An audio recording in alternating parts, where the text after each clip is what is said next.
Si lavora per le vie di fuga al villaggio Mosè di Agrigento a tutela e salvaguardia delle vite umane. A comunicarlo è l'assessore ai lavori pubblici del comune di Agrigento Principato.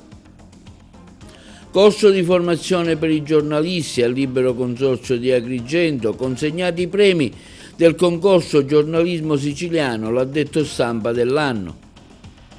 Luigi Gentile, già deputato e assessore regionale, aderisce alla Lega di Salvini. A comunicarlo il segretario regionale onorevole Germanà. Si è svolto ad Agrigento la prima delle 3 giornate del 75° convegno nazionale dell'Unione Giuristi Cattolici. Il tema: la responsabilità e giustizia nella esperienza giuridica contemporanea. Vertice a Palermo per la verifica della legge sulla dipendenza dalle droghe, alla presenza del presidente Schifani, degli assessori e dirigenti del settore, presenti i rappresentanti delle ASP.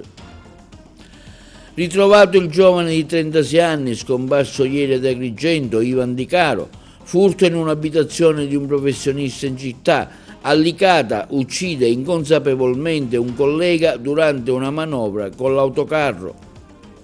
Panoramica degli incontri di calcio della domenica: l'Agragas in casa incontra il Virtus Gela, la Castrum in trasferta a Messina, la Pallavolo Aragona presenta la squadra e lo staff tecnico impegnata nel prossimo campionato.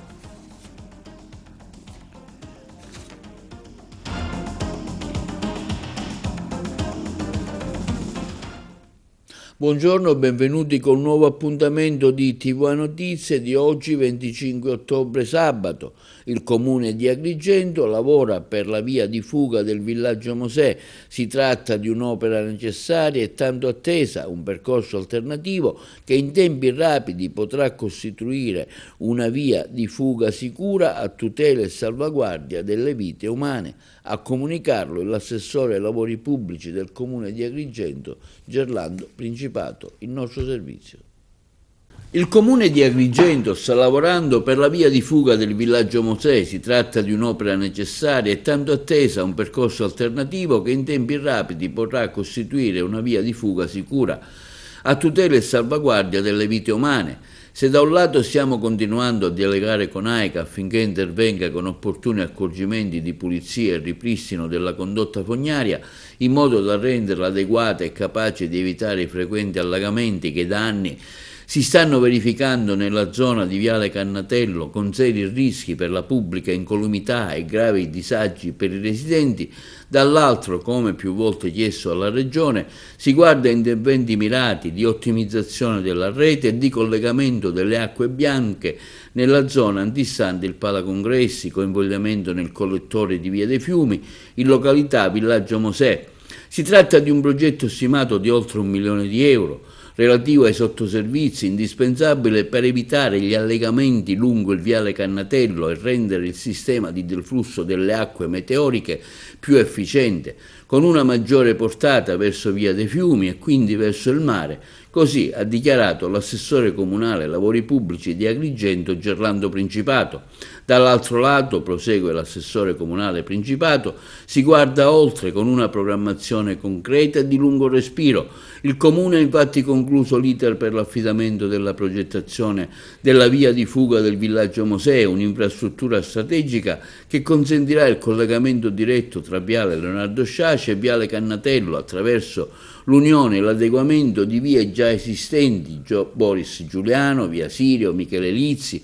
Si tratta di un'opera necessaria e tanto attesa, un percorso alternativo che in tempi rapidi potrà costituire una via di fuga sicura a tutela e salvaguardia delle vite umane, risolvendo definitivamente le tante criticità di un'area in forte espansione ma rimasta per troppo tempo priva di infrastrutture adeguate.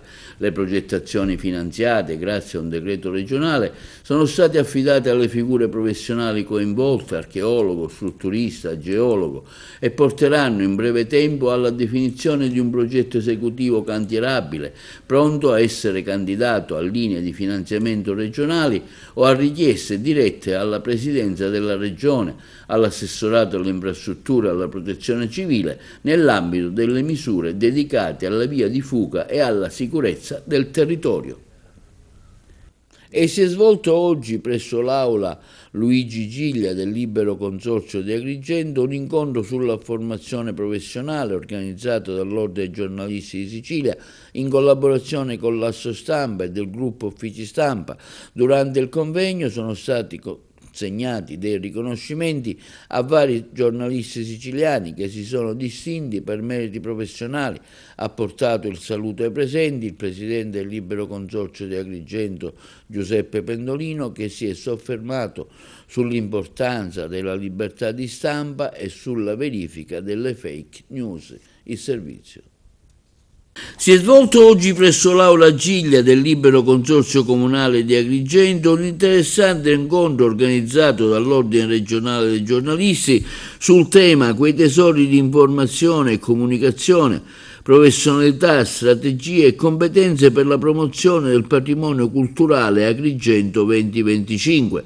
A porgere i saluti il presidente dell'ente Giuseppe Pendolino, che ha ringraziato l'Ordine per l'importanza del tema svolto nell'Aula Giglia, luogo istituzionale di dibattito e confronto, presenti tra le altre Orazio Vecchio, presidente del gruppo Uffici Stampa della Sicilia, Simonetta Trovato, addetta stampa delle Vie dei Tresori Agrigento 2025, Tiziana Tavella, coordinatrice della Commissione Nazionale Lavoro Autonomo della Federazione Nazionale Stampa Italiana. Il presidente Giuseppe Pendolino nel suo intervento ha posto l'attenzione sulla libertà di stampa, diritto garantito dalla Costituzione, e soprattutto sulla necessità che le notizie vere non siano superate dalle fake news, come accade negli ultimi anni.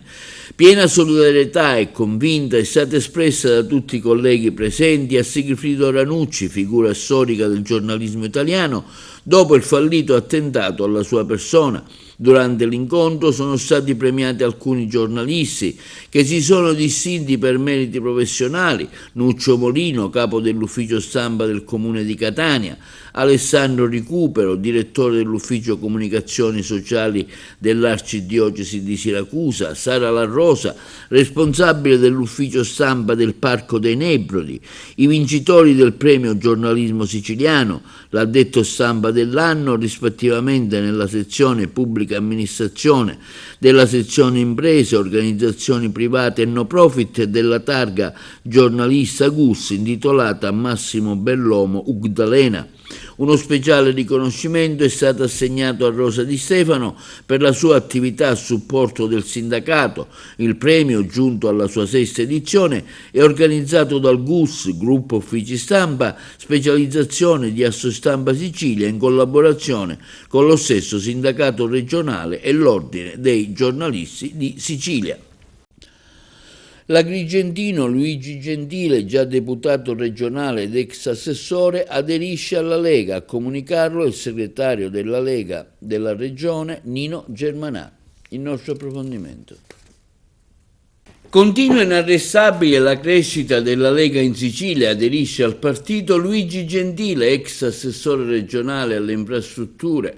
Arriva oggi l'ufficialità dopo la partecipazione dello stesso ai lavori dell'ultimo direttivo regionale del partito riunitosi a Palazzo dei Normanni a Palermo. Luigi Gentile, di Agrigento, dottore commercialista, è stato già deputato regionale nella 15ª legislatura ed eletto con oltre 12.000 voti. Siamo attrattivi e le politiche della Lega riscuotono sempre una grande attenzione, quanto affermato da Nino Germanà nella sua qualità di segretario regionale della Lega.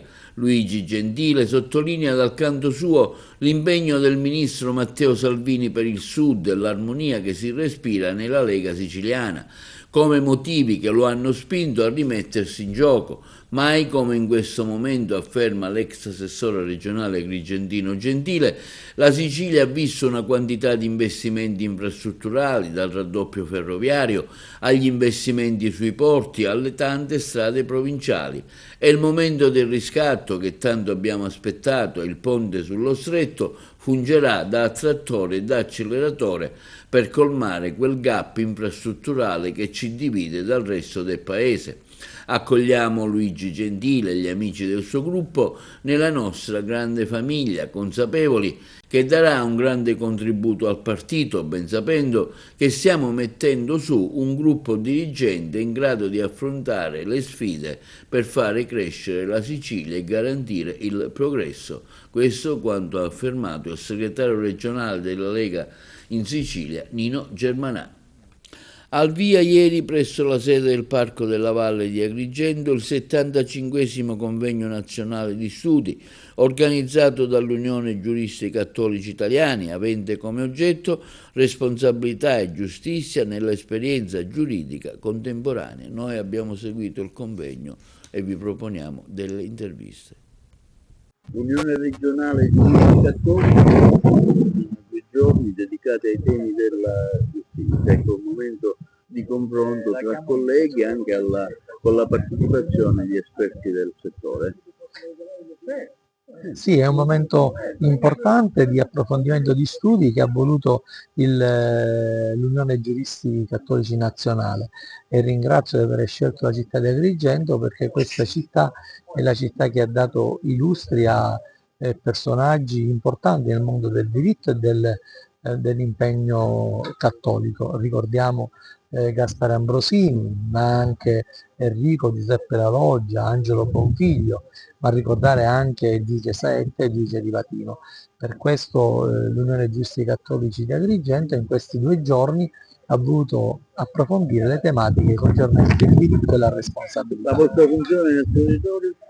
La funzione del territorio è quella di cercare di approfondire gli argomenti giuridici, soprattutto quelli più attuali, un mondo del diritto che si evolve oggi con l'intelligenza artificiale e anche con le nuove discipline che meritano sicuramente momenti di grande studio. Sulla separazione delle carriere un vostro punto di vista? E siamo fortemente convinti che è molto importante per raggiungere quella terzietà che è proprio del giudice. Avvocato Caleca, lei è oggi presente a questo incontro dell'Unione Giuristi Cattolici e parla della responsabilità degli amministratori degli enti locali. Sì, noi vorremmo approfittare di questo incontro come giuristi cattolici per lanciare un messaggio nuovo, non soltanto diciamo così alla politica, ma anche agli stessi amministratori. Oggi l'amministratore locale è gravato da 3 tipi di responsabilità: quella civile, quella penale, quella erariale contabile. Un groviglio di responsabilità che ha dato luogo a quella definita come la paura della firma. Il legislatore sta provando a superare questa paura.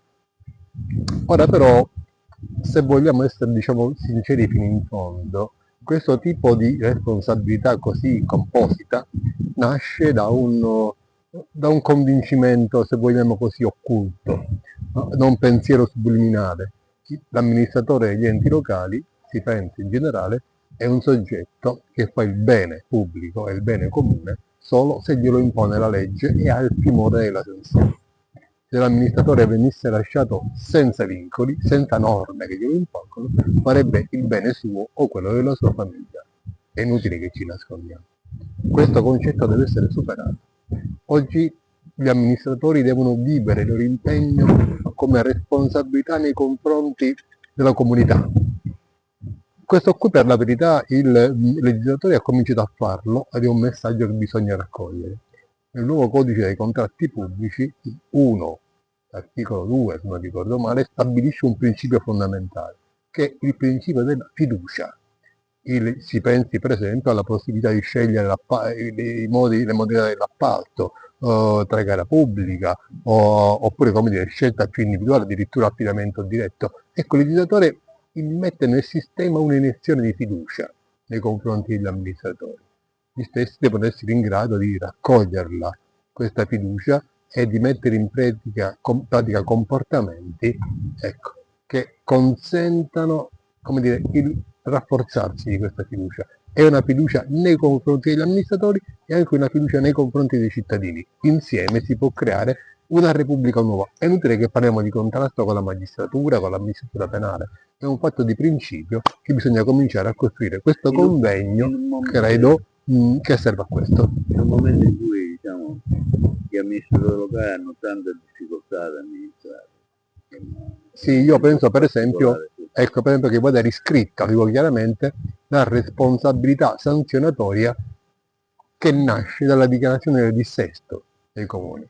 Situazione talmente grave, i dissesti sono talmente evidenti che puoi cercare addirittura la colpa grave perché applicare le sanzioni, sia quelle interdittive che quelle economiche, dove si è sbagliato. È uno dei casi eccezionali in cui si può limitare la responsabilità al dolo, come si è fatto nel periodo del Covid in momenti eccezionali. Questo per i comuni italiani e siciliani in modo particolare è un momento eccezionale. Avvocato, ecco, oggi qui a questa interessante iniziativa dell'Unione Giuristi Cattolici Italiani, dove si discute in particolare della giustizia. La giustizia, nel caso della mia relazione, sarà legata al diritto civile, quindi parliamo di responsabilità civile e di quali sono i canoni per attribuire una responsabilità di tipo risarcitorio ai consociati che violano diritti altrui e quindi che provocano danni. Non c'è solo una tematica giuridica, ma sullo sfondo ci sono anche dei principi etici, perché il nostro ordinamento plurimillenario fa riferimento a una responsabilità che non è solo formalità per esercire un altro soggetto, ma anche responsabilità per avere una convivenza pacifica. E ogni volta che si verifica un danno c'è la rottura di questa convivenza pacifica tra i consociati. Una riunione è stata convocata a Palazzo d'Orleans dal Presidente della Regione Renato Schifani per verificare lo stato di attuazione della legge regionale contro le dipendenze della droga, un tavolo che la Presidenza convocherà ogni 30 giorni per monitorare costantemente i progressi fatti in nostro servizio. Far funzionare ogni singolo ingranaggio del sistema tenendo a mente che il nostro obiettivo primario è quello di salvare dalle droghe quanti più giovani possibili, questo quanto affermato dal Presidente della Regione Siciliana Schifani alla riunione che ha convocato a Palazzo d'Orleans per verificare lo stato di attuazione della legge regionale contro le dipendenze, un tavolo che la Presidenza della Regione convocherà ogni 30 giorni per monitorare costantemente i progressi fatti. In Sala Lessi, presente sotto il coordinamento di Simona Vicori, nuova consulente del Presidente, e di Patrizia Valenti, capo di gabinetto vicario della Presidenza della Regione, anche l'assessore alla salute Daniela Faraoni, l'assessore alla famiglia Nuccia Albano. La convocazione riguardava i dirigenti generali dei vari dipartimenti coinvolti, la pianificazione strategica, il DASOE, la famiglia, politiche sociali e l'istruzione, oltre ai manager delle aziende sanitarie provinciali siciliane. Inizialmente sono state elencate le azioni operative, dalla realizzazione dei primi centri ad alta soglia all'attivazione delle prime unità mobili nei capoluoghi di provincia siciliani. L'impianto sarà completato entro la metà di dicembre. Per lo stesso periodo è prevista l'istituzione di servizi di bassa soglia, di competenza dei vari comuni. Nel frattempo è in piena attività l'azione di informazione e sensibilizzazione dei docenti e studenti delle scuole tramite progetti realizzati dalla Regione insieme all'ufficio scolastico regionale. Infine sono state analizzate dettagliatamente le criticità emerse in fase di applicazione, allo scopo di identificare sinergicamente le soluzioni possibili. Da parte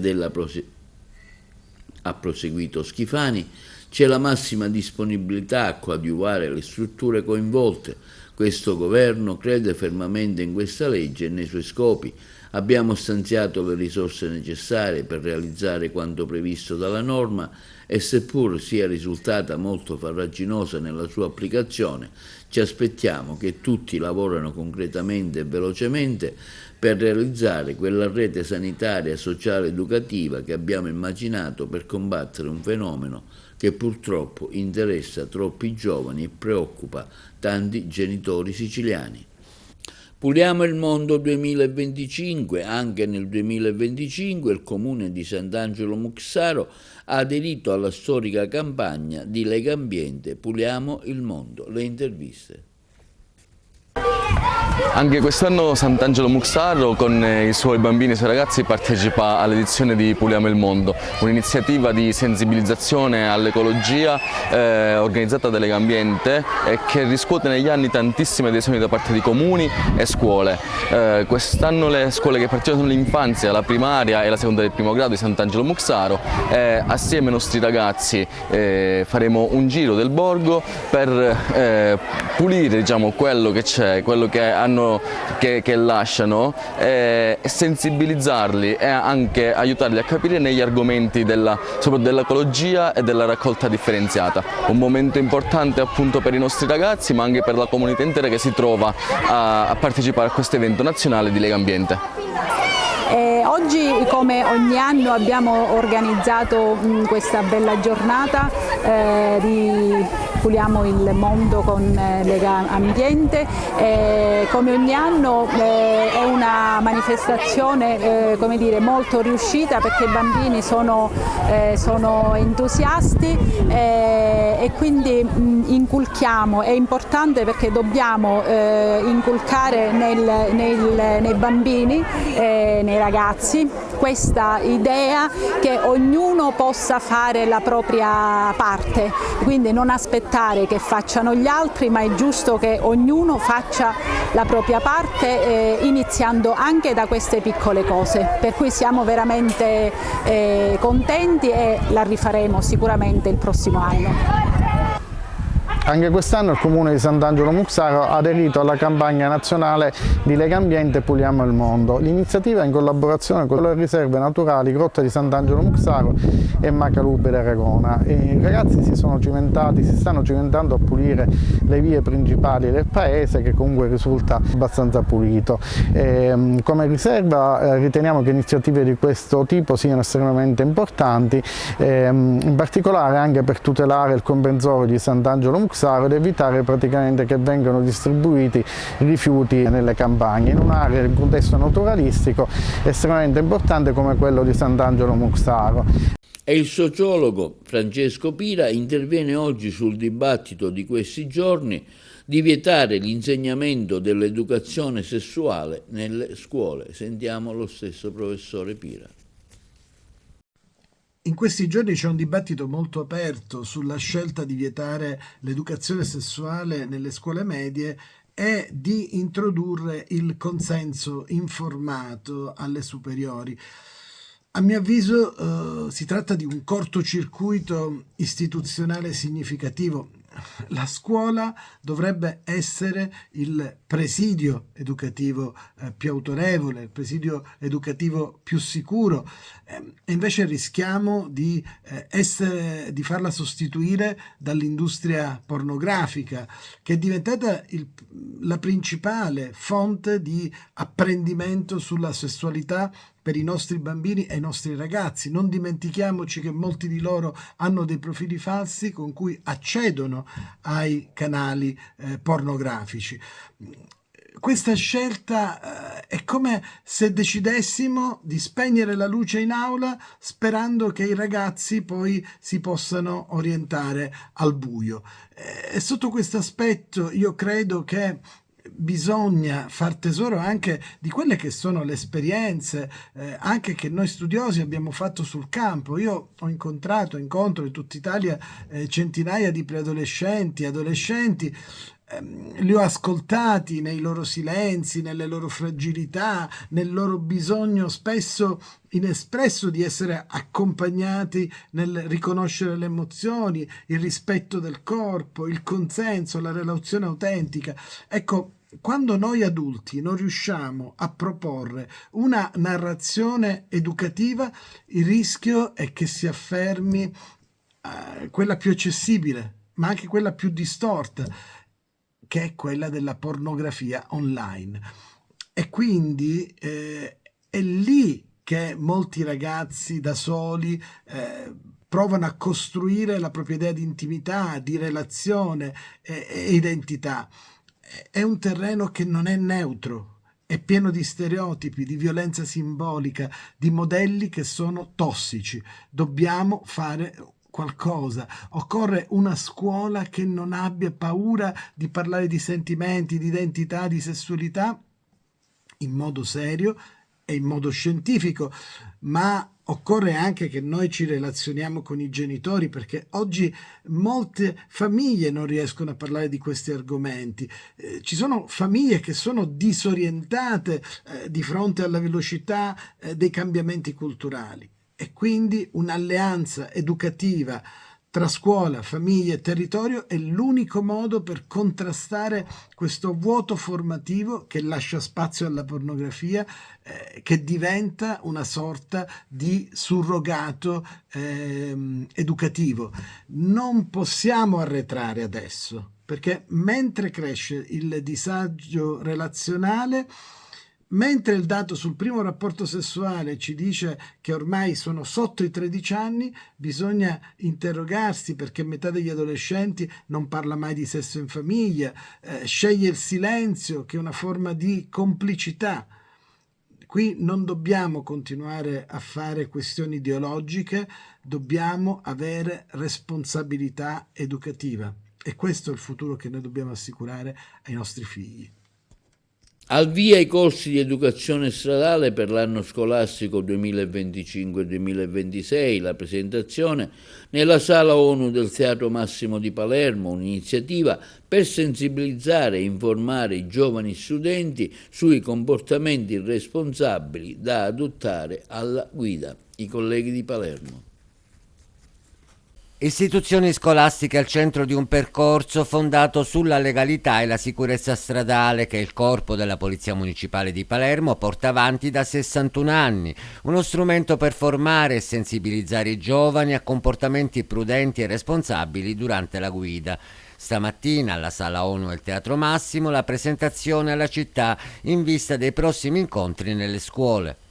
Inizia un percorso significativo che si ripete nel tempo e che si deve ripetere nel tempo, soprattutto in un momento in cui Palermo purtroppo si è caratterizzata da alcuni brutti fatti. Noi abbiamo il dovere di parlare con i nostri ragazzi per insegnargli a utilizzare la strada bene, per poterne fruire con tranquillità e con la sicurezza di poterle attraversare, di poterle vivere, di poterle scorrere, di poterle passeggiare.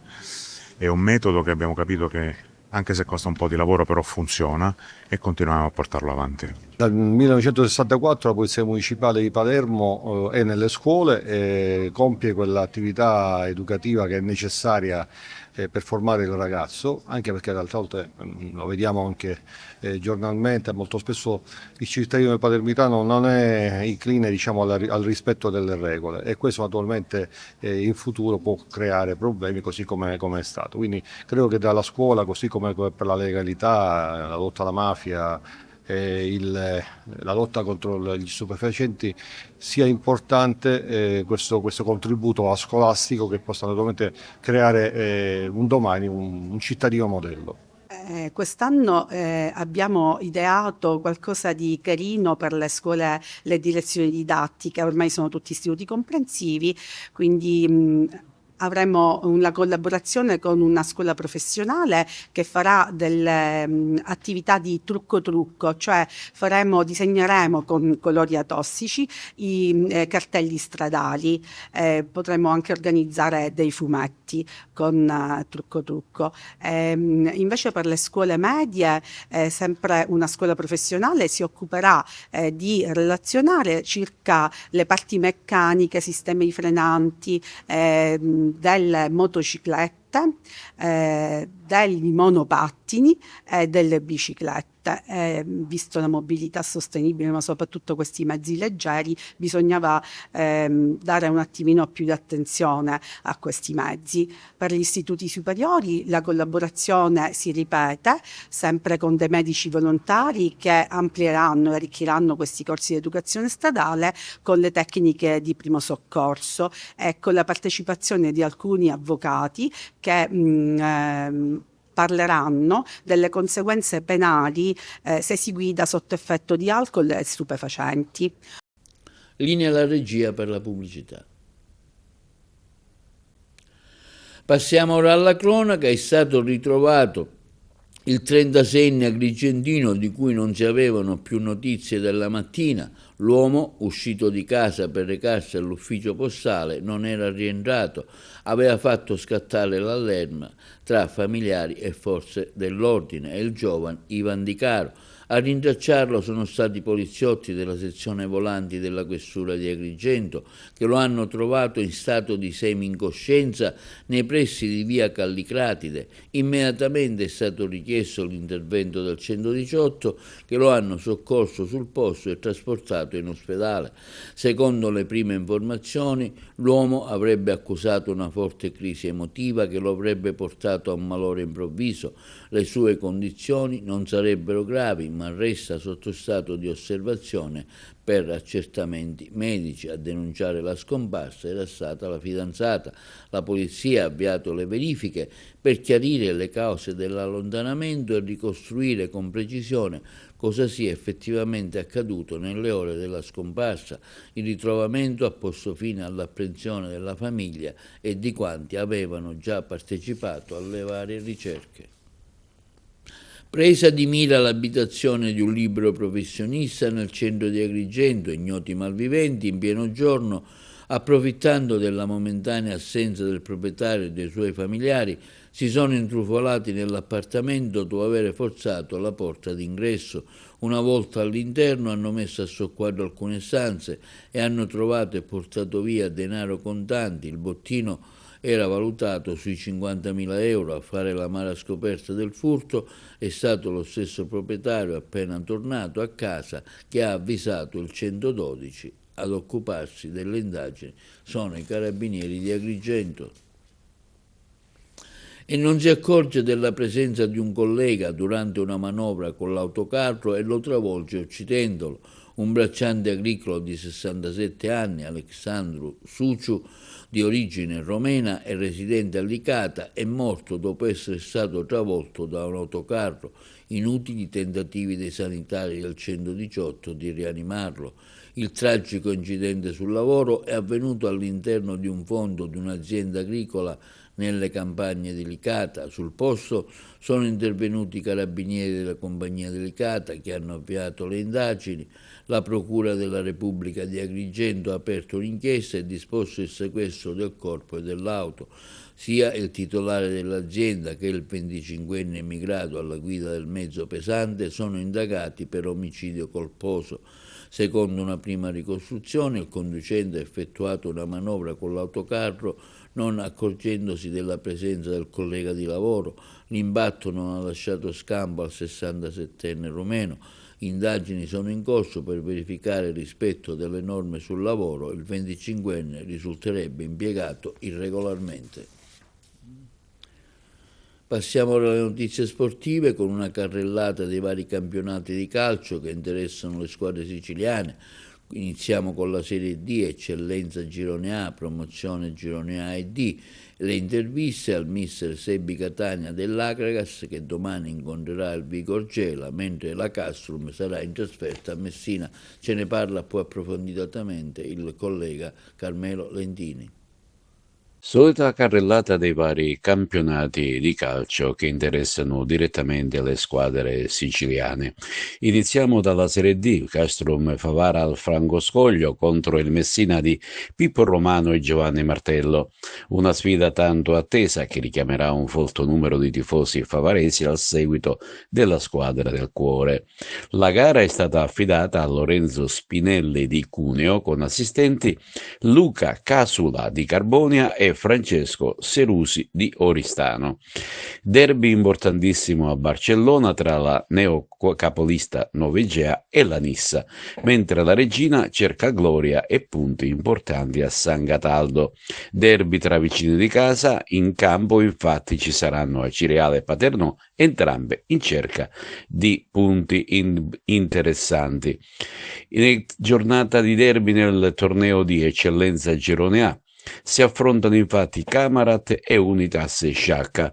Proprio la compagine saccense segnerà il debutto in campionato di Totò Bruccoleri, che ritorna a Sciacca dopo alcuni anni in sostituzione di Iacono. È una gara molto sentita da entrambe le tifoserie che affolleranno gli spalti dello stadio cammaratese. Torna a giocare in casa infine il Licata, impegnato con il San Giorgio Piana. Nel campionato di promozione Girone A è stato sinora un inizio di campionato sfavillante per le agrigentine, che si ritrovano in una posizione di grande interesse. Il Gemini deve confermare il momento magico, ma sulla sua strada c'è un ostico Atletico Partinico. Sarà derby combattuto a Casteltermini, infatti sarà di scena l'Aragona, che dopo la brillante vittoria ottenuta in casa con il Mazzara cerca più continuità nei risultati fuori casa. Infine la Margheritese, che affronta in esterno il Camporeale. Nel girone D torna l'Esseneto, che ricordiamo è in fase di ristrutturazione, l'Acregas di Sebi Catania, che insegue la quinta vittoria di fila per consolidare la vetta, seppur in compagnia del Priolo Gargallo. Proprio quest'ultima compagine ragusana giocherà a Caltagirone con il locale Calat. Ma sarà una domenica speciale per i colori biancazzurri, che prima del fischio d'inizio ricorderà il compianto ex calciatore degli anni '80 Massimo Quercioli, deceduti nei giorni scorsi. La società biancazzurra infatti consegnerà una speciale targa alla moglie e alle figlie presente ad Agrigento per l'occasione. Per quanto concerne la gara, la compagine gelese della Vigor non ha avuto un inizio positivo, infatti si ritrova con un solo punto in classifica generale e nelle precedenti 4 gare ha perso 3 volte e pareggiata una. 11 le reti subite e 4 quelle segnate. In campo ci vuole tanta umiltà e rispetto anche per questa compagine imbottita di giovani legate alla propria maglia di appartenenza. A dirigere questo match con il Vigor Gela è stato chiamato Vincenzo Braschi di Trapani, con assistenti Mattia Niccolò Aiello e Sandy Emanuel Ranno di Catania. Il fischio d'inizio è programmato per le ore 14:45. Siamo alla quinta giornata. Si ritorna all'Esseneto, 4 vittorie su 4, ma l'obiettivo qual è? Vincerle tutte, mister? Le vittorie che abbiamo fatto sicuramente non ci dobbiamo pensare più, dobbiamo pensare sempre alla partita successiva. L'Agras con molta umiltà deve sempre pensare a vincere le partite, perché comunque abbiamo un obiettivo e per raggiungerlo dobbiamo vincere quanto più partite possibili. Poi tutto avviene attraverso il lavoro, avviene attraverso un lavoro quotidiano, settimanale. Noi l'ho sempre detto dal primo momento, era importante partire bene, i ragazzi sono stati bravi a riuscirci, ora è chiaro che le difficoltà sono sempre dietro l'angolo e noi non ci possiamo permettere di sbagliare. Domenica è stata una partita decisa anche da alcuni episodi, alla fine la Carcassonne l'ha portata a casa. La nota positiva non aver preso gol, però insomma è stata l'ennesima prova che le insidie sono dietro l'angolo. Ma infatti domenica è stata, tra virgolette, una battaglia calcistica, perché è chiaro che l'agonismo l'ha fatta da padrona. Siamo stati bravi, i ragazzi sono stati molto bravi a mantenere pure la calma, siamo riusciti a portarla a casa. Dico sempre che quando tu porti a casa partite sporche vuol dire che la squadra ha un'anima e che quest'Agras un'anima ce l'ha dimostrato ampiamente in queste prime 6 partite fra campionato e Coppa. Parliamo dell'avversario di domenica. Ma dobbiamo considerare che gli avversari per noi sono tutti uguali, perché hanno quasi tutte le stesse caratteristiche, squadre giovani che corrono, che combattono, che battagliano. Ma ripeto, noi dobbiamo guardare, io devo guardare a casa mia, a casa nostra. Vedo che una squadra sta crescendo, che sta bene, che lavora con una serietà importante durante la settimana. Per cui questo mi fa sempre sperare bene per quello che sono le partite successive e il proseguo del campionato. Mister, ci sono già delle gerarchie nel gruppo, vai stabilito delle gerarchie chiare, pozioni anche in avanti? No, non ci sono gerarchie, ci sono solamente delle scelte che sono dettate solamente da quello che vedo durante la settimana. Io ho un gruppo di ragazzi che tutte 20, 22, 23 possono giocare titolari, perché dai tre portieri, da tutti i ragazzi, perché mi danno ampie garanzie e si stanno allenando con una serietà importante. Poi è chiaro che dobbiamo metterci in testa che le partite oggi durano quasi tutte, siamo intorno ai 100 minuti. I cambi, le 5 sostituzioni vengono quasi sempre fatte, le partite vengono decise da quelle che entrano dopo la maggior parte delle volte. Cioè secondo me non ha importanza chi parte titolare o chi parte in panchina. Io credo che un gruppo deve essere motivato, deve avere le stesse motivazioni, o giochi dall'inizio o subentri, e basta. E la cosa fondamentale è che l'Agas vada avanti e vada avanti il progetto di noi e non il progetto dell'Io. E la maggior parte delle partite vengono decise dal 70° in poi, quando un giocatore ho la fortuna di avere giocatori del calibro di Tripoli, per esempio, che è stato decisivo nella prima partita di campionato con il Pro Ragusa, poi e tutti gli altri che sono entrati hanno dato il contributo sempre e comunque con grande professionalità, così come ha fatto Peppe Gambino, così come hanno fatto gli altri ragazzi che sono subentrati. Io sono molto molto sereno sotto questo punto di vista perché, ti ripeto, vedo un gruppo che sta crescendo, un gruppo di ragazzi che vuole ottenere qualcosa di importante, e perché non potrebbe essere altrimenti per tutto quello che ci circonda. Ci avviamo alla conclusione, adesso a guidare la classifica in prima categoria Girone B è la squadra del Cianciana, punteggio pieno con 12 punti, seguita a 3 punti da ben 4 avversari, la Fada di Palermo, Alessandria La Rocca, Prizzi e Sporting Termini. Belbalzo invece avanti dell'Empedoclina, che si ritrova a ridosso dell'alta classifica con 6 punti.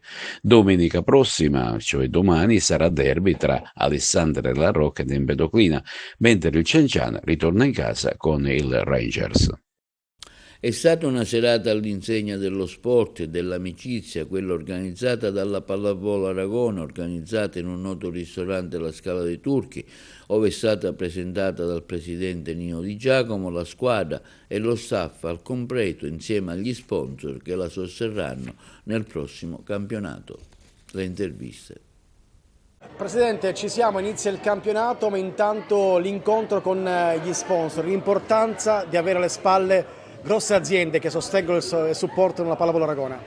Sì, hai detto bene, noi ogni anno è un appuntamento importante prima dell'inizio del campionato. Quest'anno iniziamo in questa splendida location che è il Lunch Beach di Nino San Filippo, che io ringrazio per l'ospitalità. È chiaro che l'impegno con gli sponsor diviene sempre più facile, però non è semplice curare i rapporti con gli sponsor, perché noi lavoriamo molto nel marketing. Quest'anno nel nuovo palazzetto addirittura ci siamo dotati di un LED wall importante per promuovere le aziende con i video e anche con le immagini. Quindi chi si avvicina alla Mediterranea Serramenti Pallavolo Aragona ha un bel riscontro, e vorrei con orgoglio dire che ci seguono tante persone in questi ultimi mesi.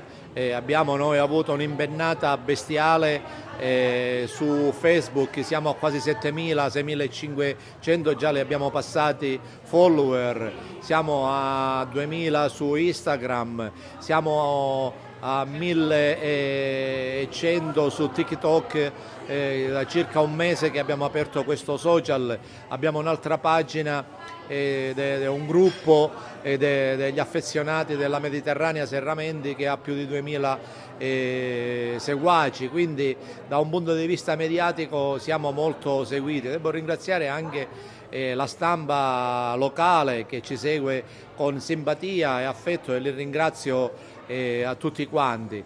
Quest'anno abbiamo fatto una squadra fatta da molte giovani, con l'innesto di 2 veterane che hanno una bella esperienza, che è Maria Laura Patti e Nelly Todorova, che io ringrazio tanto per aver sposato appieno questo progetto di crescita delle nostre ragazze. Vorrei ricordare che noi abbiamo un gruppo di under che sono del 2010-2011, che giocano qualcuno in Serie C, ed anche si faranno i loro campionati under 16 e under 18, che voglio ricordare lo scorso anno siamo arrivati in finale territoriale e anche nei quarti di finale territoriale, quindi c'è una bella base su cui lavorare. È chiaro che su tutto questo devo ringraziare Carina e Francesca, che sono le nostre anime vere della pallavolo di Aragona, con i dirigenti Savitteri e Abate, che seguono costantemente le nostre ragazze. Assolutamente importantissimo. Noi che abbiamo fatto le giocatrici e ora siamo allenatrici sappiamo l'importanza e ringraziamo tantissimo gli sponsor per il grande supporto che ci danno, perché sappiamo tutti quanto è difficile in questo periodo affrontare un campionato e tutto quello che ne deriva. Domenica inizia il campionato di Serie C, l'importanza, l'obiettivo principale della stagione qual è? Beh, assolutamente vincere, a noi piace vincere, ma noi abbiamo una bella squadra perché è fatta di ragazze d'esperienza insieme a ragazze molto giovani e sono sicura che queste ragazze d'esperienza daranno il loro supporto per aiutarci a far crescere ulteriormente queste giovani che già stanno crescendo tanto e sono molto brave. Beh, non vorrei essere ripetitiva su quello che ha detto Francesca, ma è la nostra colonna portante. Lo sport si mantiene di queste persone che collaborano ed è una cosa bellissima, perché sono comunque gente appassionata che ci sostiene, e approfitto per ringraziarli. Parliamo della squadra, di che livello è quest'anno la Pallavolo Aragona in Serie C? Allora, la nostra squadra è composta da giovani e ragazze esperte che sono molto brave con le giovani, quindi noi contiamo di farle crescere, contiamo che queste ragazze ci diano il supporto che meritiamo. Gli obiettivi sono alti, io spero di poter riuscire con la nostra squadra di poter riuscire a completarli e vedremo. Che dire, guarda, si torna sempre dove si è stati bene. Io sono stata con questa bella famiglia, ho approcciato questa bella famiglia ben 5 anni fa, è stata un'esperienza veramente bella, altrimenti non sarei qui. Il fatto di avere una società così prospera e seria, col presidente che conosciamo benissimo, il signor Nino Di Giacomo, per me non può che essere solo un piacere e un vero onore. Ora siamo a ridosso della prima partita, domenica è la prima di campionato e guarda, non sto nella pelle, non vedo l'ora di iniziare questa nuova ed esilarante avventura. Gli obiettivi quali sono? Allora, sinceramente non abbiamo parlato in maniera dettagliata degli obiettivi, ma sicuro non siamo persone che vogliono giocare tanto per. Siamo ambiziose e la squadra ti posso garantire che c'è perché mi piace tantissimo. Abbiamo ancora da lavorare, tanto da crescere, però vedo tanta gente vogliosa e in grado di saper far tanto. Quindi non voglio parlare troppo per scaramanzia, ma secondo me faremo tanto bene. Francesca Cusumano, inizia il campionato di Serie C, con quali obiettivi, cosa volete ottenere in questa stagione? Allora sì, inizia domenica l'esordio in casa nella nuova struttura meravigliosa. Gli obiettivi ce li poniamo domenica dopo domenica, nel senso che la squadra, nonostante gli innesti, rimane comunque giovane. Gli obiettivi è sempre far meglio. E far crescere una continua crescita per i giovani e cercare di puntare sempre piani alti e non ci accontenteremo sicuramente della medio-bassa classifica. Per la vostra azienda cosa rappresenta supportare e sostenere la Pallavolo Aragona? Noi siamo orgogliosi, come la Mediterranea Serramenti ormai è un nome importante nella mondo della pallavolo, e ringraziamo il presidente Nino Di Giacomo che ci permette a noi di far parte di questa grande famiglia. Per noi un grande obiettivo ormai che è prefissato è quello di vincere e sostenere il nostro paese verso nuovi obiettivi. Ringraziamo il presidente e lo ringraziamo socialmente per questa grandissima giornata che ha fatto per riunire tutti per l'inizio del campionato.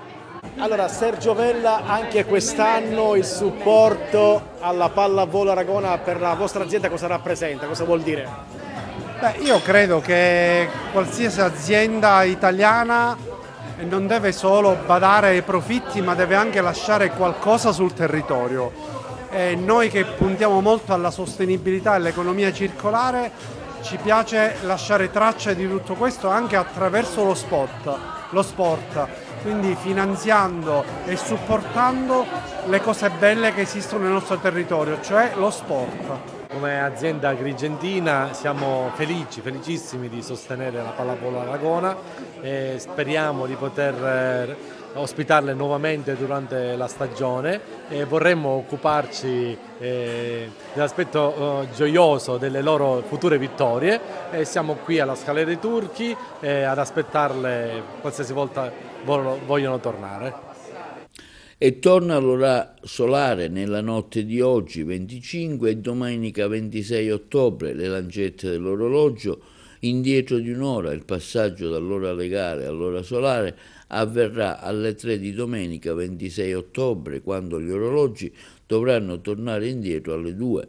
Gli smartphone e i dispositivi digitali si adegueranno da soli, mentre bisognerà ricordarsi di cambiare l'ora ai dispositivi analogici. In sostanza si dormirà un'ora in più. L'ora solare che scatta domenica, ricordiamo, resterà in vigore fino all'ultimo fine settimana di marzo, quando tornerà l'ora legale e l'orario andrà avanti di un'ora. Accadrà per la precisione nella notte tra il 28 e il 29 marzo 2026. E questa era l'ultima notizia del nostro TV Notizie di oggi. Vi ricordiamo che i nostri programmi si possono vedere in tutta Italia sul canale 268 del digitale terrestre, per chi ha la Smart TV, streaming sul sito www.televideoagrigento.tv e il telegiornale sul canale 93 di Via Sicilia alle 15 alle 20 e replica la mattina alle 9. Inoltre i nostri servizi si possono visionare sul canale YouTube di TVA Televideo Agrigento. E questo è tutto e vi auguriamo un buon fine settimana.